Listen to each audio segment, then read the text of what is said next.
একবার একটা শেয়াল বনে বিচরণ করছিল। ও একটা ছোট্ট শাবক দেখতে পেল। ও ভাবলো, আজ একেই আমি খাবার হিসেবে গ্রহণ করব। আশেপাশে দেখলো কেউ দেখছে না, তো কেউ ছিল না। আর সেই শাবকের ওপর আক্রমণ করলো, যা হলো একটা ঘোর অপরাধ। বনের নিয়ম অনুসারে আপনি কখনোই শাবকের উপর আক্রমণ করতে পারেন না। তারপর এই খবরটা যখন রাজা সিংহ জানতে পারলেন, সভার আয়োজন করলেন। কিন্তু সেখানে শেয়াল বলল, আমি তো এরকম কিছু করিনি। কিন্তু যদি আপনি এরকম বলেন, কোনো প্রমাণ দিন, এর কোনো সাক্ষী আছে?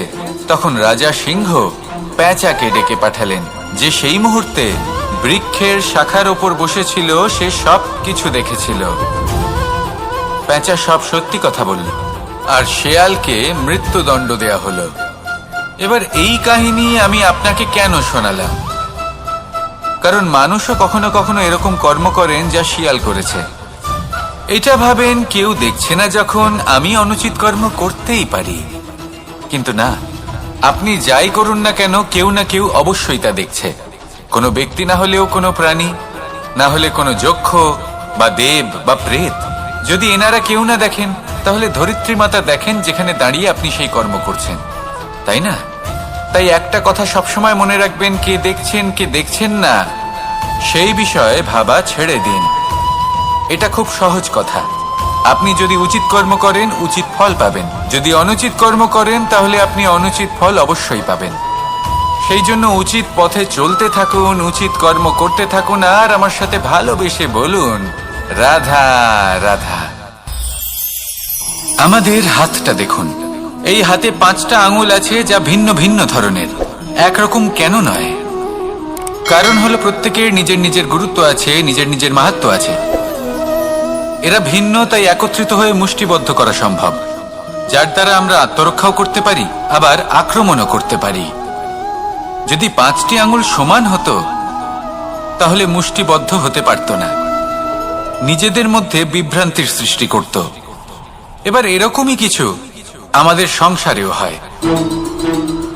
আমাদের দেশ, যেখানে একটি ভূমির ওপর ভিন্ন ভিন্ন ধর্মের মানুষ বাস করেন, ভিন্ন ভিন্ন জাতি, ভিন্ন ধর্ম, ভিন্ন ভাষা।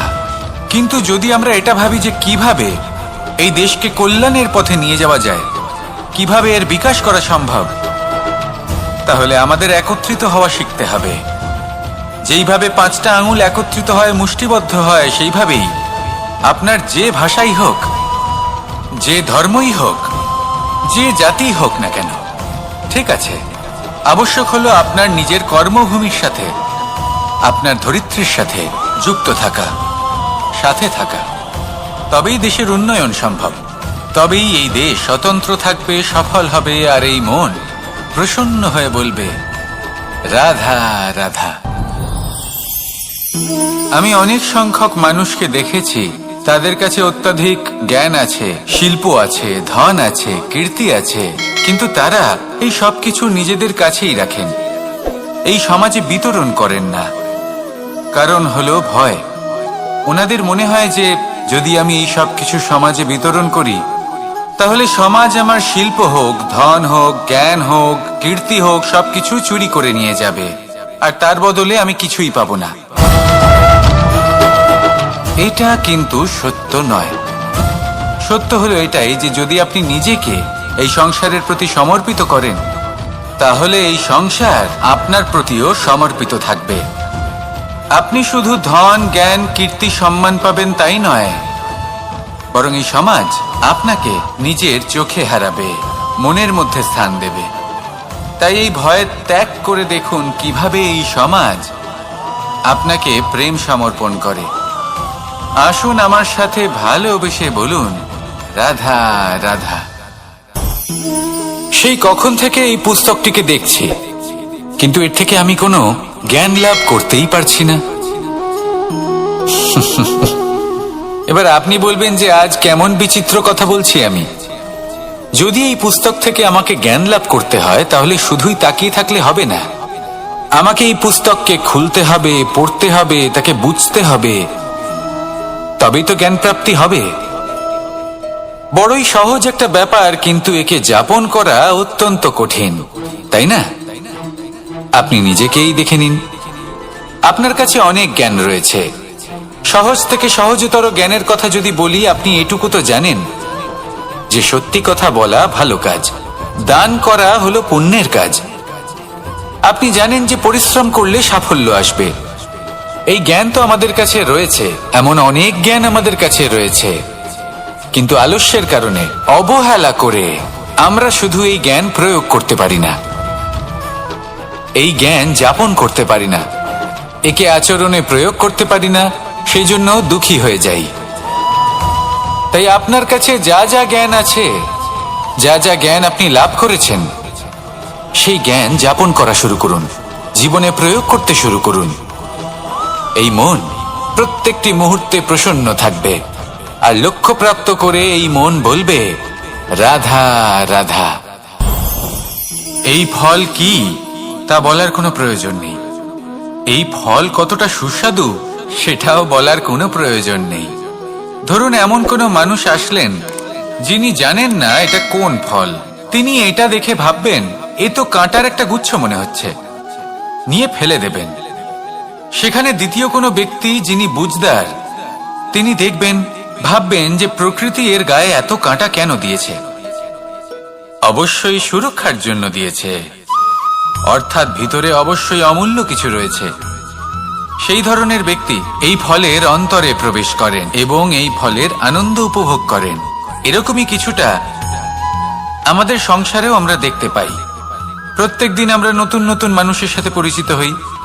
এমন কিছু ব্যক্তি থাকেন যাদের সাথে প্রথম আলাপের পর আমাদের এটা মনে হয় যে এই ব্যক্তিকে দেখে একটু রাগী ব্যক্তি মনে হচ্ছে, বড়ই অহংকারী বোধ হচ্ছে, উদ্ধত মনে হচ্ছে। বেশিরভাগ মানুষ প্রথম আলাপের পরে তাদের সাথে দূরত্ব বজায় রাখবেন, কিন্তু যিনি বুঝদার ব্যক্তি তিনি ভাববেন যে এই ব্যক্তি এমন কেন করছেন, হয়তো সুরক্ষার খাতিরে এই ব্যক্তি নিজেকে এরকম করে তুলেছেন যাতে অন্য কোনো ব্যক্তি এসে ওনার সময় নষ্ট না করেন, ওনার আবেগের সাথে ছলনা না করেন, খেলা না করেন। হয়তো অতীতে এমন কোনো ঘটনা ঘটেছে যার জন্য এই ব্যক্তি কিছুটা এরকম হয়ে গেছেন। এমনই একজন ব্যক্তি সেই ব্যক্তির মনের গভীর পর্যন্ত পৌঁছতে পারেন, আর সেখান থেকে শুভ গুণগুলিকে বাইরে বের করে আনতে পারেন। এরকমই ব্যক্তি হয়ে উঠুন, এমন বুঝদার ব্যক্তি হয়ে উঠুন যিনি সামনের ব্যক্তির খারাপ গুণগুলিকে অবহেলা করে হৃদয়ের অন্তঃস্থল থেকে শুভ গুণগুলিকে প্রকাশিত করে এবং সেই ব্যক্তিকে দেখাতে পারে। এমন ব্যক্তি হয়ে উঠুন যিনি নিজের জীবনকেও সফল করে তোলেন এবং অন্যের জীবনকেও। আসুন আমার সাথে ভালোবেসে বলুন, রাধা রাধা। মানুষ যখনই একে অপরের সামনে নিজেদের হৃদয়ের ভাবনা প্রকাশ করে, তখন এক অত্যন্ত প্রভাবশালী মাধ্যম তারা ব্যবহার করে, যাকে ভাষা বলা হয়। এবার আমি দেখেছি যে একজন মানুষ অনেকগুলো ভাষাতেই নিপুণ। আমি এটাও দেখেছি যে মানুষ অনেকগুলো ভাষায় কথা বলে, কখনো কখনো অনেক ভাষা মিলিত করে তার প্রয়োগ করে, উচিত প্রকারে তাকে ব্যবহার করে না, না সেটাকে সম্মান করে, আর না ভাষাকে শুদ্ধ রাখে। আর এটা হলো অনুচিত। যদি ভাষাকে শুদ্ধ রাখেন তাহলে ভাষা আপনার চরিত্রকে শুদ্ধ রাখবে, তা আপনার একাগ্রতা বাড়িয়ে তুলবে। এই প্রত্যেক ধ্বনিকে অনুভব করে যদি আপনি শব্দের উচ্চারণ করেন, ভাষাকে প্রয়োগ করেন, তাহলে আপনিও আনন্দ পাবেন, আর যিনি শুনছেন সেই ব্যক্তির কানেও মধুর শব্দ বাজবে। তাই মনে রাখবেন, যে ব্যক্তি ভাষার পবিত্রতাকে সম্মান করে তাকে সংসারও সম্মান করে। ভাষাকে শুদ্ধ এবং পবিত্র রাখুন, তাহলে ভাষা আপনার চরিত্রকেও শুদ্ধ এবং পবিত্র রাখবে, আর এই মন সুপ্রসন্ন হয়ে বলবে, রাধা রাধা। আমি এইভাবে প্রত্যেক দিন নিজের সাথে কিছুটা সময় অতিবাহিত করি, সুচিন্তা করি, কারণ আমি এটা মনে করি যে আমার প্রতিদ্বন্দ্বী অন্য কেউ নয়, বরং আমি নিজেই। আর আমি চেষ্টা করি যে আমি যেন নিজেকে নিজের থেকে বেশি শ্রেষ্ঠ করে তুলতে পারি। তাই প্রতিদিন আমি আকলন করি নিজের কর্মের, যে কাল আমি কি উচিত করেছি, কি অনুচিত করেছি, যে ভুল আমি করেছি তা আজকে কি করে শুধরে নিতে পারি, যে শ্রেষ্ঠ কর্ম আমি কাল করেছি আজও সেই শ্রেষ্ঠ কর্ম আমাকে করতে হবে। শুধু এই প্রক্রিয়াতেই আমি নিজেকে শ্রেষ্ঠ ব্যক্তি, শ্রেষ্ঠ রাজা, একজন শ্রেষ্ঠ পিতা, পুত্র করে তুলি। এইভাবেই আমি একজন শ্রেষ্ঠ মানুষ হয়ে উঠি। আপনিও এই কথা মনে রাখবেন যে আপনার প্রতিস্পর্ধা অন্য কারোর সাথে নয়, বরং নিজের সাথে। তাই নিজের কর্মের আকলন করুন, নিজের মধ্যে যে দোষ আছে তা ত্যাগ করুন, নিজেকে শুধরে ফেলুন। এই মন সবসময় সুপ্রসন্ন থাকবে এবং লক্ষ্য প্রাপ্ত করে বলবে, রাধা রাধা। কি অমূল্য, কি সুন্দর এই রত্ন। এবার ভেবে দেখুন, যদি আমি এই রত্নকে ব্যবহার করি আখরোট ভাঙার জন্য, তাহলে কি হবে? বা ভেবে দেখুন, এই রত্ন নিয়ে আমি যদি বন্ধুদের সাথে খেলা করতে শুরু করে দিই, তাহলে কি হবে? আপনি তো হাসবেন আমার ওপর। আপনি বলবেন, এত অমূল্য একটা রত্ন, এর দ্বারা কত দুঃখ দূর করা সম্ভব। এই মূল্যবান রত্নের আমি অপব্যবহার করছি। একদম ঠিক বলেছেন, আমি মেনে নিচ্ছি।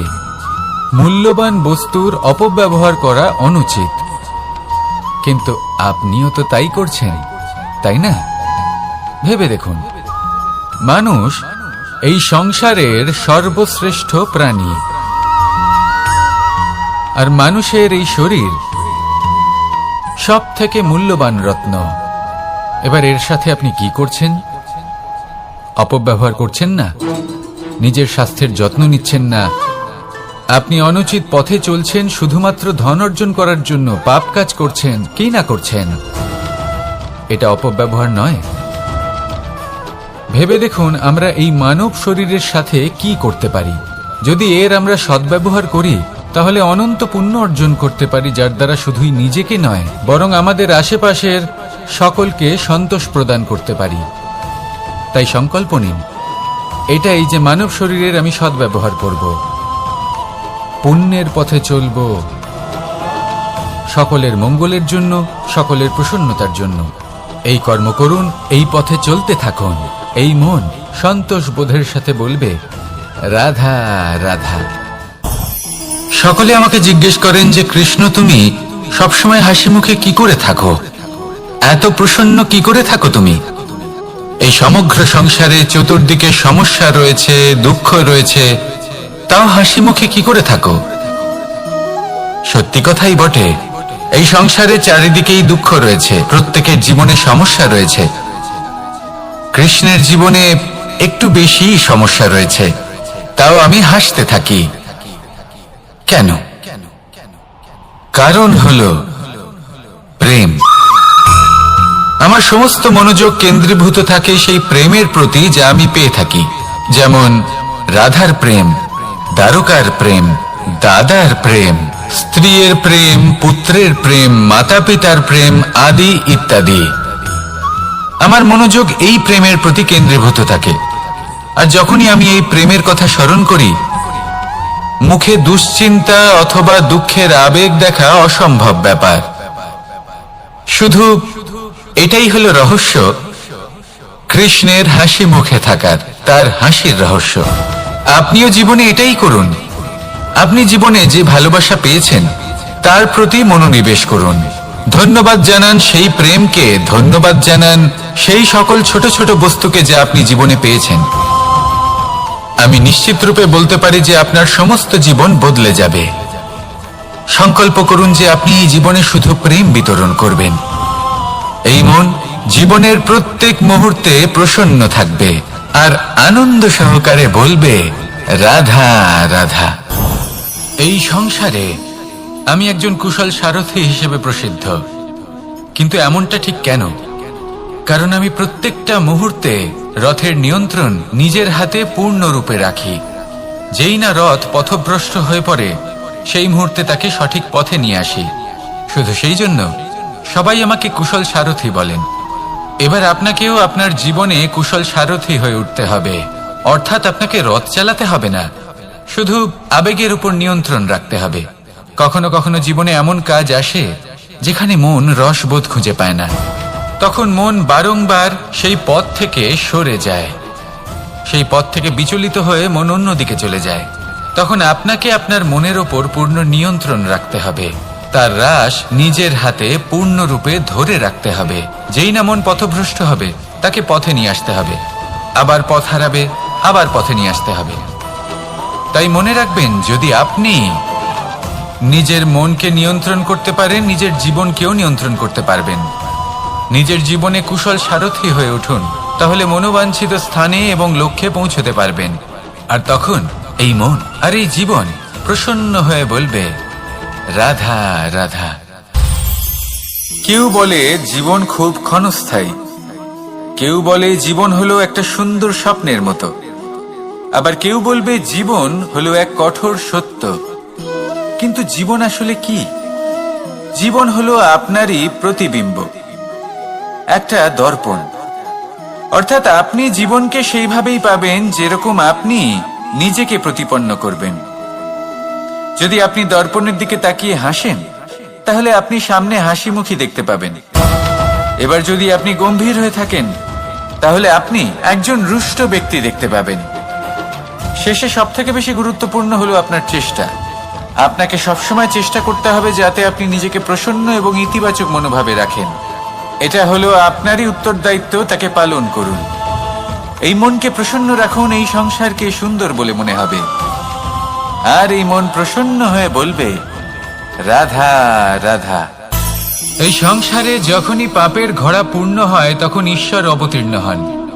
দেখুন, যে ব্যক্তি পাপের সাথে লড়াই করে সবাই তাকে ঈশ্বর মনে করেন। এখানে বিষয় হলো সাহসের, বিষয় হলো লড়াইয়ের। এই সময় সর্বশ্রেষ্ঠ শিক্ষক, আর সময় তার সাথে খেলা খেলে যে সর্বশ্রেষ্ঠ খেলোয়াড় হয়। সময় তাদেরই পরীক্ষা নেয়। এবার হয় আপনি আগে থেকেই সর্বশ্রেষ্ঠ হন, নয় এই খেলা খেলতে খেলতে সর্বশ্রেষ্ঠ হয়ে ওঠেন। যখনই এই সময় আপনার পরীক্ষা নেবে, তখন কখনোই নিরাশ হয়ে পড়বেন না। নির্ভীক হয়ে সাহসের সাথে সামনের দিকে তাকান এবং এগিয়ে চলুন। পরিস্থিতিগুলির এবং পরীক্ষার সম্মুখীন হন। এই পরীক্ষা ভবিষ্যতে আপনাকে এমন একটা ফল দেবে যে আপনি কৃতজ্ঞ বোধ করবেন যে আজ আপনি এই পরীক্ষার সম্মুখীন হওয়ার সুযোগ পেয়েছেন। আসুন আর আমার সাথে ভালোবেসে বলুন, রাধা রাধা। এই নিম পাতাকে দেখুন, ওর কিন্তু অনেকগুলো গুণ আছে। অনেক অসুখের নিরাময়ের জন্য এই নিম ওষুধ হিসেবে ব্যবহৃত হয়। এটা এই পরিবেশের জন্যও ভালো, আমাদের শরীরের জন্যও ভালো। কিন্তু যখন এটা চেখে দেখবেন, তখন বুঝতে পারবেন এই নিম পাতা খুব তেঁতো। এবার এই যে নিম পাতার স্বাদ তেঁতো, সেটা কি খারাপ ব্যাপার? তেঁতো স্বাদ হওয়া কি খারাপ ব্যাপার? দেখুন, নিম পাতার স্বাদ তেঁতো, তাতে ওর কোনো দোষ নেই। ঠিক সেভাবেই আমের স্বাদ মিষ্টি, তাতে আমের কোনো মাহাত্ম্য নেই। কে নির্ধারণ করে যে কোনটা মিষ্টি আর কোনটা তেঁতো? জিহ্বা। আমাদের জিহ্বা আমাদের বুঝিয়ে দেয় যে কোনটা মিষ্টি আর কোনটা তেঁতো, আর আমাদের এই জিহ্বার মিষ্টি পছন্দ। ঠিক সেভাবেই যদি আপনি নিমের মতো হন, আপনার মধ্যে অনেক ভালো গুণ আছে, আপনি জানেন, আপনি সৎকর্ম করতে চান আর করতেই থাকছেন। কিন্তু এমন কোনো ব্যক্তি আছেন যে আপনাকে ঠিক বুঝে উঠতে পারছেন না। কোনো ব্যক্তি হয়তো আপনাকে ততটা সম্মান করছে না, তাহলে এতে আপনার কোনো দোষ নেই। আপনি নিজের কর্ম করতে থাকুন। যদি সমস্যা বা দোষ কিছুতে থাকে, তাহলে সেই ব্যক্তির পরখ করার ক্ষমতায় আছে। আপনি শুধু নিজেকে বিকাশের পথে নিয়ে যান, সৎকর্ম করুন, আর আমার সাথে ভালোবেসে বলুন, রাধা রাধা। সংসারে সকলের মনে বাসনা থাকে তারা যেন ধন অর্জন করতে পারেন। সবাই তার জন্য চেষ্টাও করেন। একটি অত্যন্ত ছোট শিশুও যখন সে কোনো উপহার পায়, তার থেকে সে অবশিষ্ট ধন সঞ্চয় করতে চেষ্টা করে। কারণ আমরা ভাবি যে সংগ্রহ করলে আমরা ধনী হয়ে উঠতে পারবো, ধনবান হয়ে উঠতে পারবো। এবার এটাই কিন্তু গুণের ক্ষেত্রেও প্রযোজ্য। যদি আপনারা জীবনে গুণবান হতে চান, তবে সংগ্রহ করার কোনো প্রশ্নই নেই। আপনাকে শুধু সম্পত্তি খরচ করতে হবে। আমি ধনের কথা বলছি না, আমি এই সংসারের সব থেকে মূল্যবান সম্পত্তির কথা বলছি। সেটা হলো সময়। গুণবান হওয়ার জন্য আপনাকে শুধু সময় খরচ করতে হবে, অর্থাৎ প্রত্যেক মুহূর্তে সদ্ব্যবহার করতে হবে, আর তাও উচিত প্রকারে। যদি এই কাজ আপনি করতে পারেন, তাহলে আপনা থেকেই গুণবান হয়ে উঠবেন। আর একবার যদি গুণবান হয়ে উঠতে পারেন তাহলে ধনবানও হতে বেশি সময় লাগবে না।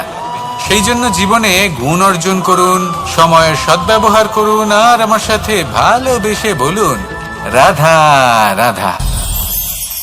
সবাই বলেন যদি সংসারে কিছু জয় করতে চাও তাহলে নিজেকেই পথপ্রদর্শক হতে হবে। এই সংসারকে যদি প্রকাশমান করতে চাও তাহলে প্রদীপের মতো তোমাকেও জ্বলতে হবে। এই কথা অত্যন্ত শ্রেষ্ঠ, কিন্তু প্রদীপের মতো জ্বলার পূর্বে কিছু সাবধানতা অবলম্বন করা প্রয়োজনীয়। কিভাবে?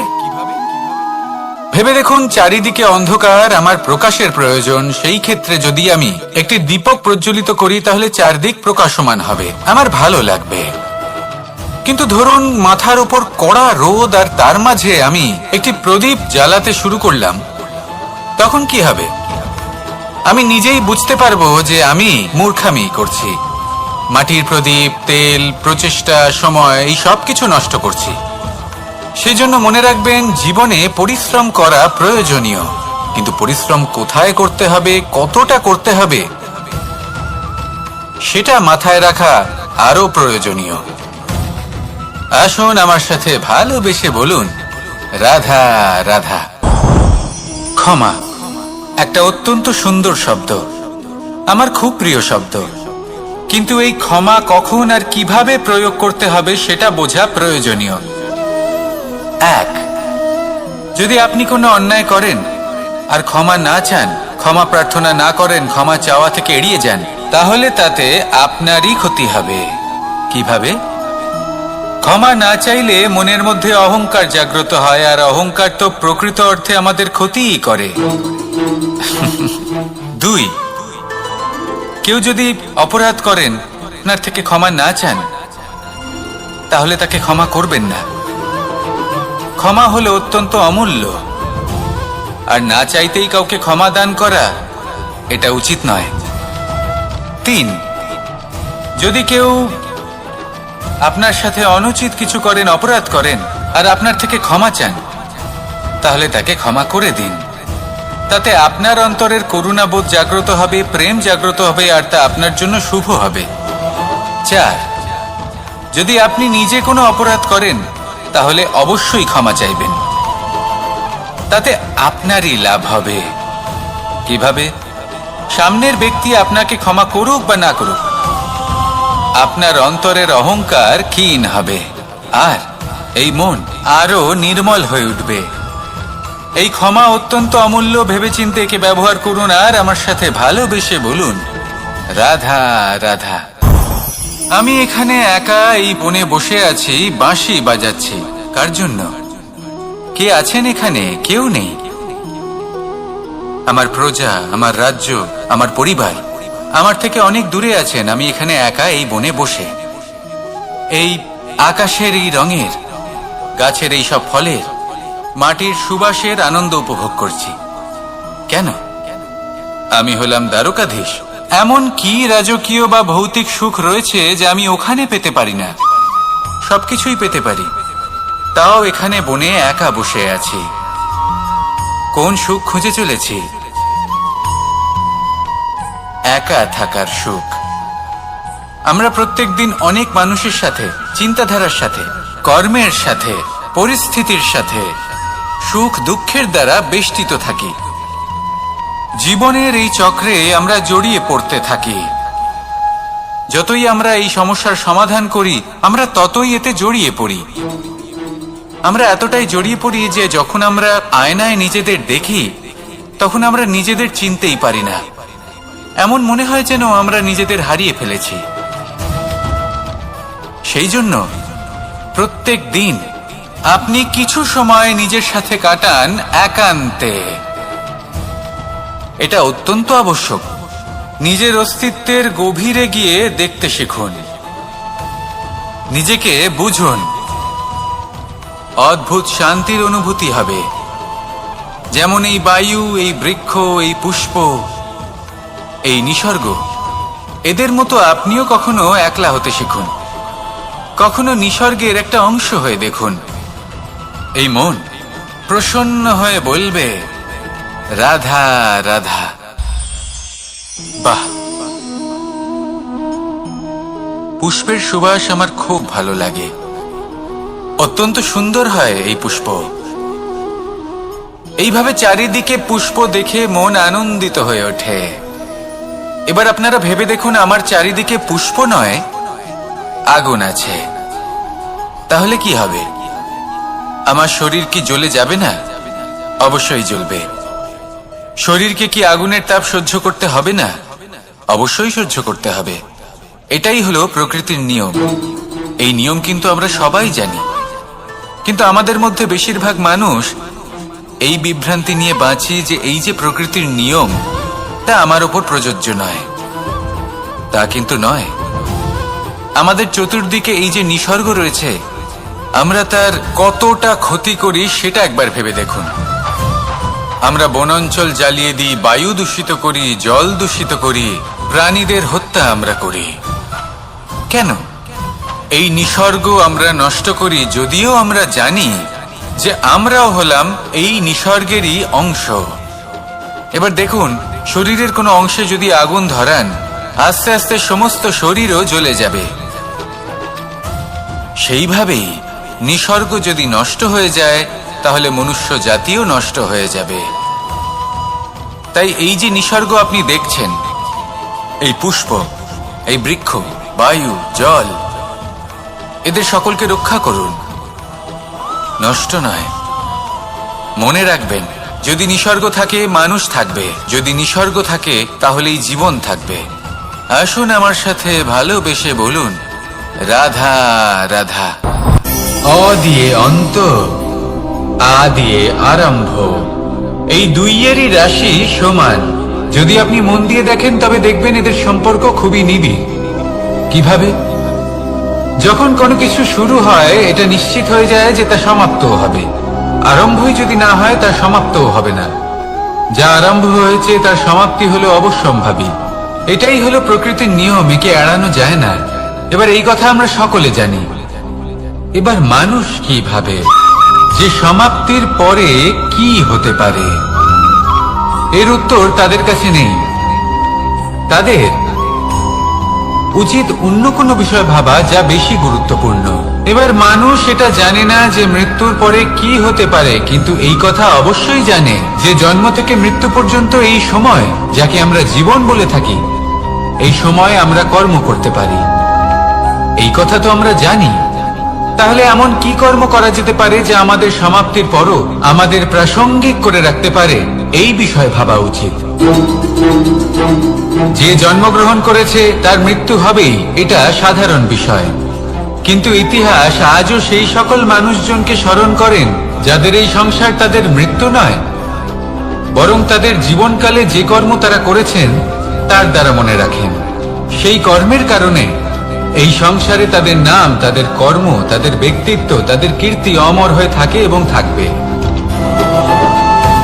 আপনার কাছে এতটা সময় নেই যতটা আপনার মনে হচ্ছে আপনার কাছে আছে। সেই জন্য যত শীঘ্র সম্ভব শ্রেষ্ঠ কর্ম করুন, যতটা পারবেন ততটা অধিক সুকর্ম করুন। এই সংসারে নিজেকে অমর করে তুলুন আপনার মৃত্যুর পরেও। আর আমার সাথে ভালোবেসে বলুন, রাধা রাধা। ওমা, এ কি? আমি কখন থেকে এখানে অপেক্ষা করছি, হাত পেতে দাঁড়িয়ে রয়েছি যাতে একটা ফল আমার হাতে এসে পড়ে এবং সেটা আমি খেতে পারি। কখন থেকে অপেক্ষা করছি, কিন্তু সেটা হচ্ছেই না। এবার আপনি বলবেন যে এসব কি বলছি, এ কি অদ্ভুত কথা বলছি। যদি ফল খেতে হয় তাহলে আমাকে বৃক্ষে চড়তে হবে, ফলের কাছে পৌঁছতে হবে, তবেই তো ফল পাবো। এবার এটা অত্যন্ত সহজ ব্যাপার, কিন্তু এই বিষয়টা আপনি নিজের জীবনের প্রসঙ্গে ভেবে দেখুন। লক্ষ্য কোথায় আছে আপনি জানেন, সেই লক্ষ্যে পৌঁছানোর পথ কি সেটাও আপনি জানেন, সেই পথে চলার ক্ষমতাও আপনার রয়েছে, কিন্তু তাও আপনি নিজের লক্ষ্য লাভ করতে পারছেন না। কেন? কারণ আপনি অপেক্ষা করছেন যে লক্ষ্য আপনার সামনে চলে আসবে, কিন্তু তা হয় না। লক্ষ্য সে যাই হোক না কেন, ধন হোক, প্রেম হোক, কোনো সম্মান হোক বা মোক্ষ হোক, যদি আপনি তার দিকে অগ্রসর না হন তাহলে ফল প্রাপ্তি অসম্ভব ব্যাপার, তা কোনোদিনই হবে না। সেই জন্য আপনার চোখের সামনে আপনি যদি নিজের লক্ষ্যকে দেখতে পান তাহলে উঠুন এবং সেই দিকে অগ্রসর হতে শুরু করুন। নিজের অন্তরের সকল অশুভ গুণ দূর করুন, অলসতা ত্যাগ করুন, অজ্ঞানতা ত্যাগ করে দিন এবং চলতে থাকুন। অবশ্যই মনোবাঞ্ছিত ফল লাভ করতে পারবেন। মনে রাখবেন, চলতে থাকলে তবেই লক্ষ্য প্রাপ্তি হবে। অপেক্ষার দ্বারা শুধুমাত্র মৃত্যু লাভ হবে। আসুন আমার সাথে ভালোবেসে বলুন, রাধা রাধা। পাখি কখন জন্ম নেয়, কখন উড়তে শেখে, কখন বাসা বানাতে শেখে, কখন নিজের মৃত্যু লাভ করে, এসব আমাদের মধ্যে কেউ জানি না। কিন্তু পাখি একটা কথা খুব ভালো করে জানে, যে এই সংসারে যা কিছুই করুক না কেন, এই সংসারে ওকে নিয়ে কিচ্ছু যায় আসে না। এবার আমরা কি করি? কোনো কাজ করার আগে আমরা এটা ভাবি যে এই সংসার যদি আমাকে দেখে ফেলে তাহলে কে জানে এই সংসার কি ভাববে, আমার প্রতিচ্ছবি কেমন তৈরি হবে কে জানে, কে জানে কি হবে আদি ইত্যাদি। এই সব ভাবনায় আমরা মগ্ন হয়ে যাই। কিছুটা এমন ভাবে মগ্ন হই যে বর্তমানের কর্মের এই জীবনের যাত্রাপথে সেই সময়ের আনন্দ উপভোগ করতে ভুলে যাই। এবার দেখুন একটা পাখি কি করে, ওর কর্ম হলো গান গেয়ে চলা। ওই পাখি গেয়ে চলে, কেউ ওর গান শুনুক বা না শুনুক, কেউ আদৌ শুনছে কিনা সেই বিষয়টা নিয়ে সেই পাখির কিছুই যায় আসে না। সেই পাখি নিজের কর্ম করতে থাকে। হয়তো সেই জন্যই আপনি কখনো কোনো পাখিকে কাঁদতে দেখবেন না। এরকমই আপনাকে নিজেকে গড়ে তুলতে হবে। প্রথমে নিজেকে জিজ্ঞেস করুন, এই যে কর্ম আমি করতে চলেছি সেটা কি উচিত? যদি আপনার মনে হয় সেটা উচিত, তাহলে সেটা প্রমাণ করুন। এটা ভাববেন না যে এই সংসার কি ভাববে। আসুন আর আমার সাথে ভালোবেসে বলুন, রাধা। বনের মধ্যে যদি আপনি কোনো বিষাক্ত সাপ দেখেন তাহলে কি করবেন? আপনি তখনই তার থেকে দূরে পালাতে চেষ্টা করবেন। আর এটা কেন করবেন? নিজের রক্ষার্থে। এই কথা আমি নয় মেনে নিলাম, কিন্তু নিজের জীবনে এটা করেন না কেন? আপনি যেখানেই যান, যে স্থানেই যান না কেন, প্রত্যেক সময়ে প্রত্যেক মুহূর্তে এমন বিষাক্ত সাপ আপনি অবশ্যই খুঁজে পাবেন। আর সেই সাপ নয় যাদের আপনি বনে খুঁজে পাবেন, এরা হলো সেই সাপ যা আপনাকে পাপ করতে বাধ্য করবে। আপনার অন্তরের বাসনা, ক্রোধ, অহংকার, লোভ, ঈর্ষা এদের বৃদ্ধি ঘটাবে। দেখুন, বনের এই সাপ আপনাকে একবার ছেড়ে দিতেও পারে, ছোবল নাও মারতে পারে, কিন্তু এই যে পাপরূপী সাপ আছে তা অবশ্যই ছোবল মারবে। কর্ম যদি করেন তাহলে অবশ্যই ফল পাবেন। সেই জন্য যখনই কোথাও যাবেন, যদি এমন কাউকে দেখেন, যদি এমন কিছু দেখেন যে আপনাকে পাপ করতে বাধ্য করছে, তাহলে সেই মুহূর্তে সেখান থেকে পালিয়ে যান। যেমন বনের সাপ দেখে আপনি পালাতে থাকেন। সৎকর্মের রক্ষা অত্যন্ত আবশ্যক। আসুন আর আমার সাথে ভালোবেসে বলুন, রাধা রাধা। যদি কোনো সিংহ বানরের মতো গাছে চড়তে চেষ্টা করে তাহলে কি হবে? একটা মাছ যদি মাটিতে হাঁটতে চেষ্টা করে তাহলে কি হবে? তারা বিফলই হবে। কিন্তু এরকম কেন হয়? তার কারণ হলো প্রকৃতির রচনা কিছুটা এরকম। এখানে প্রত্যেকটি ব্যক্তিকে, প্রত্যেকটি প্রাণীকে আলাদা আলাদা গুণের অধিকারী করা হয়েছে এবং সকলকে একটা সীমাও প্রদান করা হয়েছে। এবার এই যে বৃক্ষ, পশু, পাখি, এদের মধ্যে সেই ক্ষমতাই নেই যে এরা নিজেদের যাচাই করতে পারবে, নিজেদের সীমাগুলো বুঝতে পারবে, নিজেদের সদ্গুণগুলো চিনতে পারবে। এরা সেটা করতে পারবে না। কিন্তু মানুষ তো আলাদা। মানুষের কাছে সেই বিশেষ শক্তি আছে যে তারা পূর্ণরূপে নিজেদের যাচাই করতে পারবে, নিজেকে পূর্ণরূপে বুঝতে পারবে। নিজের দোষ, নিজের অপগুণ, নিজের সদ্গুণ, নিজেদের সীমাগুলো তারা বুঝতে পারবে। আর এটা অত্যন্ত গুরুত্বপূর্ণ। কথায় আছে যে যদি সাফল্য লাভ করতে হয় তাহলে নিজেকে যাচাই করে নিতে হবে। তাই নিজেকে যাচাই করুন, নিজের সাথে পরিচিত হয়ে যান এবং জীবনে কর্ম করতে থাকুন। সাফল্যের শিখরে অবশ্যই পৌঁছে যাবেন। আর ওখানে যদি যান তাহলে এই মন প্রসন্ন হয়ে অবশ্যই বলবে, রাধা রাধা। অন্ধকারাচ্ছন্ন রাত্রি যদি এসে থাকে তাহলে আলোকিত প্রকাশ নিয়ে সূর্যও অবশ্যই আসে। রোগ যদি এসে থাকে তাহলে তার ওষুধও অবশ্যই আসে। সমস্যা যদি আসে তাহলে সেই সমস্যার সমাধানও নিজে থেকেই আমাদের কাছে চলেই আসে। এই সংসার, এই জীবনের শুধুমাত্র একটাই নিয়ম আছে, আর তা হলো এটাই, এই সংসার হলো একটা চক্রের মতো। এতে শাশ্বত বলে কিছু নেই, নিত্য বলে কিছু নেই। আর যা কিছুই রয়েছে সব বদলাতে চলেছে। যদি আপনার জীবনে দুঃখ থাকে, সমস্যা থাকে, যদি আপনি বিপদ দ্বারা আচ্ছন্ন, তাহলে মনে রাখবেন সবকিছু বদলে যেতে চলেছে। দুঃখের সময় কাঁদবেন না, মনকে আরো দুঃখী করে তুলবেন না, কারণ এখানে যা কিছুই এসেছে তা যাওয়ার জন্যই এসেছে। তাহলে এত চিন্তা কিসের? আনন্দ সহকারে জীবন যাপন করুন আর আমার সাথে ভালোবেসে বলুন রাধা রাধা। রাত্রিবেলায় যখন আলোকিত জোনাকিদের দেখেন তখন মন প্রসন্ন হয়ে ওঠে। এদের দেখতে খুবই সুন্দর লাগে। আর এমন ঠিক কেন হয়? প্রথম হলো এটাই যে রাতের বেলায় চতুর্দিক অন্ধকারাচ্ছন্ন থাকে। এমত অবস্থায় যদি আমরা কোথাও একটু প্রকাশ দেখি তাহলে সেটাই আশার কিরণের ন্যায় মনে হয়। সেই প্রকাশই আমাদের মন প্রসন্ন করে তোলে। আর সেই জন্য যে সকল মানুষ রাতের বেলায় কোনো জোনাকি দেখতে পান তারা প্রসন্ন হয়ে যান। এবার কখনো কখনো জীবনে আমাদের মনে হয় যে চতুর্দিকে শুধুমাত্র অন্ধকারই হয়ে আছে। প্রত্যেকেরই তা কখনো মনে হয়। আর তখনই আমাদের নিরাশ হলে চলবে না, আমাদের দুঃখী হলে চলবে না। সেই সময় আমাদের খুঁজতে হবে নিজেদের আশেপাশে, চতুর্দিকে আর কোথাও না কোথাও আমরা প্রকাশ অবশ্যই দেখতে পাবো। আশার একটা কিরণ অবশ্যই দেখতে পাবো। কেউ এমন একটা কর্ম করেন যেটা দেখে আমরা প্রেরিত হয়ে যাই। আর এমন কোন কর্ম যদি আপনারা করেন তাহলে সেই কর্ম আপনার মনকে প্রসন্ন ভাব, আনন্দ এবং ভালোবাসা দ্বারা ভরিয়ে তুলবে। আপনার অন্তরে সেই অন্ধকারের অন্ত করবে, দুঃখেরও অন্ত করবে। আর এই মন প্রসন্ন ভাব নিয়ে বলবে রাধা রাধা। মনুষ্য জীবনের সব থেকে বেশি গুরুত্বপূর্ণ বিষয় হল মনের একাগ্রতা। এই সংসারের যে কটি মহান কার্য সম্পাদন হয়েছে তা হলো মনের এই একাগ্রতার একমাত্র ফল। আপনি অবশ্যই দেখে থাকবেন অনেক ছোট বড় নদী যা বয়ে চলে তাদের সামনে একটা বাঁধ নির্মাণ করা হয় সেই সব নদীর জল সঞ্চয় করতে। বাঁধ হয়ে গেলে প্রয়োজন মতো বা মনের ইচ্ছে মতো তাকে ব্যবহার করা সম্ভব। এবার এটাই আমাদের মনের সাথেও সম্ভব। আমাদের মনের একাগ্রতা আজকের দিনে দাঁড়িয়ে বিভিন্ন ধরনের বিকার, ক্রীড়া এবং ভোগের মধ্যে ভাগ হয়ে গেছে। একে একত্রিত করতে হবে, একটা বাঁধ নির্মাণ করতে হবে, কর্মের বাঁধ। আপনাকে শুধু এটাই করতে হবে, যেটা উচিত কর্ম সেটাই করুন, যেটা অনুচিত কর্ম সেটা করা থেকে নিজেকে বিরত রাখুন। ব্যাস, এই কাজটাই আপনি করতে থাকুন, করতে থাকুন। মনের মধ্যে একাগ্রতার বাঁধ নির্মাণ করুন। আর একবার যদি তা নির্মাণ হয়ে যায় তাহলে যখন চাইবেন, যেখানে চাইবেন, যতটা চাইবেন একাগ্রতা প্রয়োগ করতে পারবেন। আর একবার যদি আপনি এটা শিখে যান তাহলে এই সংসারকে বদলে ফেলার মতো কাজ আপনি করতে পারবেন, সমাজকে শুধরাবার মতো কাজ করতে পারবেন। তাহলে এই মনকে একাগ্র করুন আর আমার সাথে ভালোবেসে বলুন রাধা রাধা।